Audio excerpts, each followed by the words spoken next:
সবচাইতে প্রিয় বস্তুটিকে আমার রাস্তায় কুরবানি করো। এই পৃথিবীতে আমার সবচাইতে প্রিয় বস্তু হলো আমার সন্তান ইসমাইল।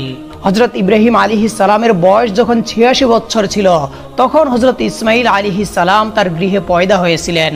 আর এই সন্তানটি ছিল ইব্রাহিম আলাইহিস সালামের সবচাইতে প্রাণের ও মহব্বতের সন্তান। কেননা এত বার্ধক্য বয়সে তিনি একটি সন্তান লাভ করেছিলেন। এই সন্তানটিই ছিল তার বংশধারা জারি রাখার একমাত্র মাধ্যম।